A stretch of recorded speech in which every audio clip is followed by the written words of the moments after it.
The Five Leafed Clover. The Emerald Isle was not the smartest atojet in space, nor was it by any means the newest. 200 years of travelling about the universes had left their marks, in spite of innumerable coats of paint, new spare parts, and the loving care of its owners, the Kelly family. In 2400 AD, in the Great Interplanetary Air Race, old Mike Kelly had won the ship, for in those days the first prize went to the spaceship captain to take off from Earth, circle around Mars, Venus, and Saturn, and return home again in the shortest possible time. Old Mike did it, landing just 5 minutes ahead of his nearest rival, the Australian ace, Rue Bannard. After the ceremony, when old Mike received the first prize, glittering new Emerald Isle, the most modern spacecraft of its days, Rue Bannard cornered the happy Irishman behind one of the launching bays. "Kelly, you old rascal," he growled. "I was neck and neck with you over Saturn." "Ah, you were, Rue, you were," sighed old Mike. "And if I hadn't raced home like the devil, you'd have had the beating of me." Rue snorted with rage. "Raced home? I fell behind, you mean, because I was caught up in a sudden cloud of fog." Old Mike shook his head sadly in sympathy. "Of course," said Rue sarcastically, "you wouldn't have any idea where that fog came from so suddenly." Old Mike never told him about the fog maker he had had fitted a few hours before the race started.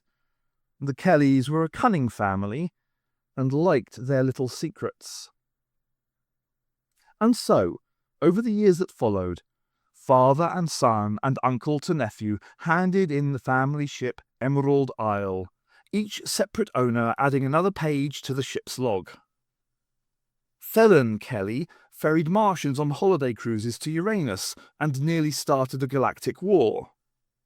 Michael Kelly did a roaring trade in leather shoes between Earth and Pluto, even though the Plutonians have webbed feet, because he discovered that the people of Pluto enjoyed eating leather shoes of all things. Sean Kelly bought the secret of water breathing from the Neptuni for a ship full of flower bulbs, but the secret died with him when he tried to crash his way through a meteorite storm a light year from Venus. Pat Kelly, the latest captain of the Emerald Isle, flicked over a dozen well-worn switches, slammed a hand down on the faulty space scanner to clear its image, and let his atojet edge down towards Skaro. "Pat Kelly," they had all said to him before takeoff, "you're crazier than your father and twice as mad as our grandfather." Even Kathleen, his pretty young wife, looked at him with her large blue eyes unusually serious and said, "Pat, are you sure you can find a five-leaf clover field? Everybody says it's just a fairy story." Pat smiled down at his wife. "The fairies are Irish too, aren't they, darling? And they wouldn't be lying to one of their own kind now, would they?" The Emerald Isle swooped down over the land surface of Skaro, its anti-gravity rockets firing unevenly into life. Pat pressed the worn-out buttons of his landing program machine, waited while the atojet settled down bumpily on the waiting desert area he'd selected, then ran a hand through his mop of red-gold hair. "Pat Kelly," he said into a cracked old mirror, grinning at the broken image that stared back at him, "this is the big moment in your life. If anybody's got to feel the five-leaf clovers, it'll be the Daleks." He pulled on a handle shiny with the use of years, and the outside ramp groaned and squeaked as it slid to the sand. Pat pulled his crumpled space jacket down a little to tidy himself, walked towards the open hatchway, and stood, blinking in the bright light of Skaro's twin suns. A ring of Daleks surrounded the ship, gun sticks poised ready to fire, each of them aimed at Pat's heart. "Good morning, gentlemen," he cried cheerfully, waving a large hand as if nothing was wrong at all, and walked down the ramp towards them. "If I could shake hands with every one of you, I would, and that's the truth." He looked at the Dalek sucker sticks and grinned apologetically. but I see that pleasure is denied me." The Daleks swung their eye sticks towards each other, and then looked back at Pat Kelly curiously. This is a strange kind of Earth creature, they thought. Very confident. Perhaps he has brought a message for our Emperor. "You will walk ahead of us," grated the nearest Dalek to the waiting Irishman. "Walking, is it?" Pat Kelly shouted with glee. "Across all these lovely miles of warm desert. Oh, how I love a good long walk." "In that event," replied the Dalek unpleasantly, "you will ride. place him on a hover platform." The Daleks urged the Irishman towards a hover platform, so he climbed aboard it and made himself comfortable. "What a pity," he sighed. "There's nothing I like better than a good 30-mile walk over the sand." The Daleks and their prisoner sped over the desert towards the city, while Kelly sang and laughed and talked pleasantly to his captors as if they were his greatest friends. The Daleks simply couldn't understand it. Here they were, the terror of the skies, invaders of planets, usually expecting to strike a cold, chill fear into the hearts and minds of any creature or life form they discovered. Yet this red-haired giant of a human being sang strange songs, and constantly made that curious alien sound with his throat and mouth, which the Daleks had learned human beings called laughter. He didn't seem to be turning a hair. The Daleks marched Pat Kelly into their main control building, down corridors of metal, up gigantic lifts at incredible speeds, and, all the while, the Irishman looked around him with pleasure and interest, praising this piece of structure, marvelling at another. Finally, they brought him to the huge conference chamber, flanking him on either side until he came face to face with the Golden Emperor of all the Daleks. Their supreme leader ran his eye stalk over Pat Kelly. "Whatever you do," said Pat urgently, "don't make me sit down. I've been travelling in my old spaceship for so long, all I want to do is stand for the rest of my life." "Bring him something to sit upon," ordered the Emperor immediately. Daleks sped away, found a metal packing case, and made their victim sit on it. Kelly sighed. "Very well, Your Highness," he said reluctantly. "Although it's pure agony, I'll do it because you forced me to." The Emperor surveyed him carefully. "Your spaceship is old and you are unarmed. Furthermore, from your words, it is obvious to me that you are not very intelligent." Kelly stared at the Emperor without any attempt at concealing his admiration. "Now, that's what I call brilliant," he remarked in wonderment, "for I'm the dullest-witted man who ever lived." "You are not a messenger, then, from Earth?" Kelly shook his head sadly.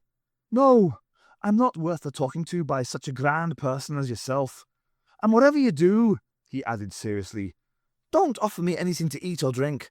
I'm just not worth it, Your Eminence. And besides, I promised myself I'd never touch a drop or chew a morsel of food again." "Nevertheless," intoned the Emperor, "you will be given food and drink, and you will eat it in front of me." Kelly's shoulders dropped in misery. "It'll be a hard thing to get through," he said, and the Emperor was intrigued to see a real teardrop fall from Pat's cheek. "But I'll have to do it, because I see I have no choice." So the Irishman ate and drank whatever the Daleks put before him, and the Emperor watched the whole time. "Ah, I've got to hand it to you," said Kelly, through a mouthful of hydroponic fruit. "You certainly know how to torture a man. This is nothing but dreadful pain for me."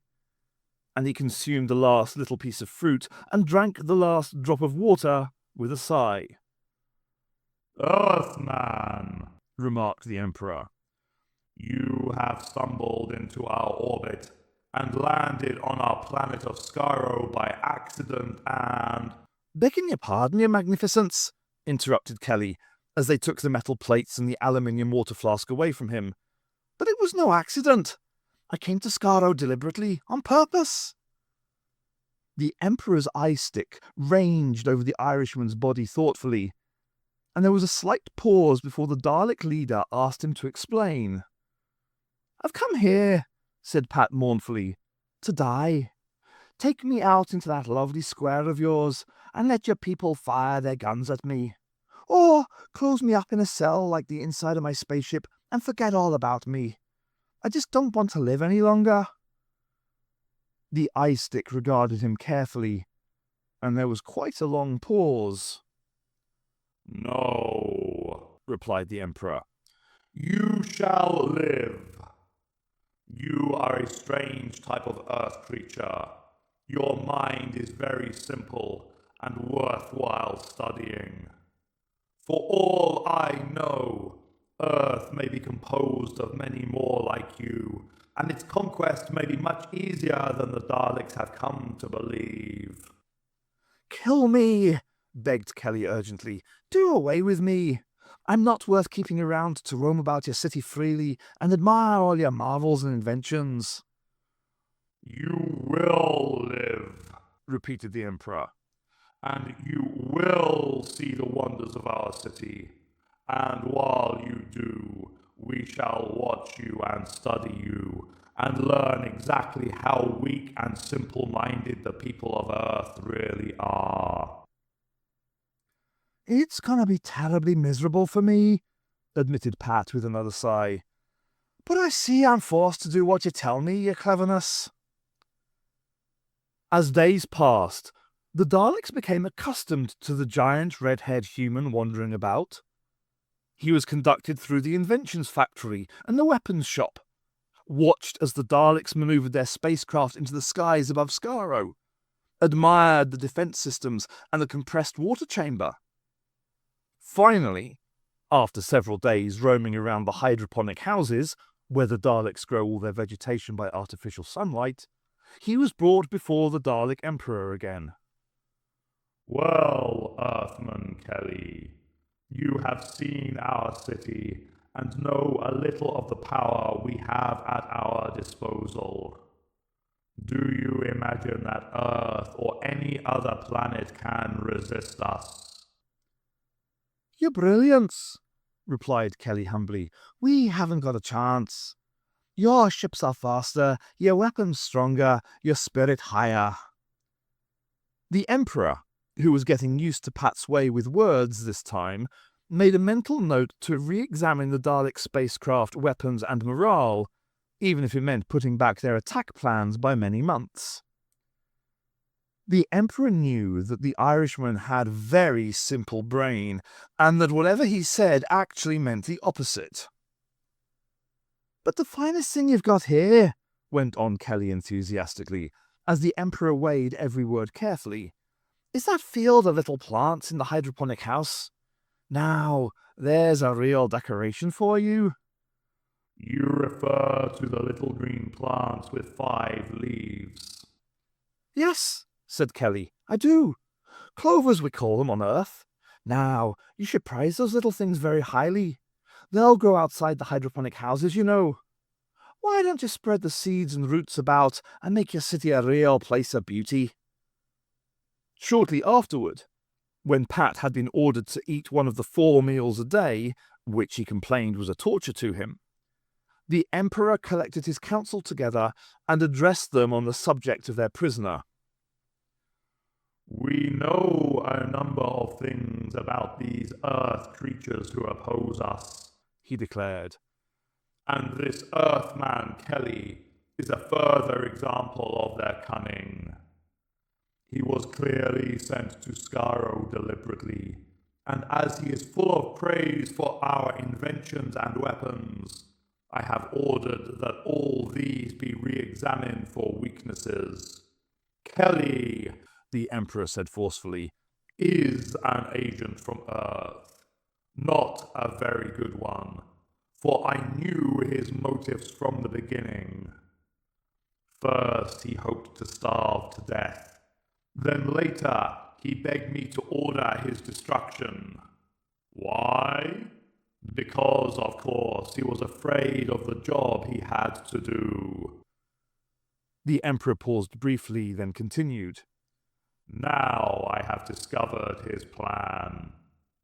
We have, in our hydroponic house number 3, a small plant called a clover. Kelly admires it and praises it. He advises us to let it grow in our city. I know his reason. The plant would grow quickly, ruin our metal roadways, strangle our machines.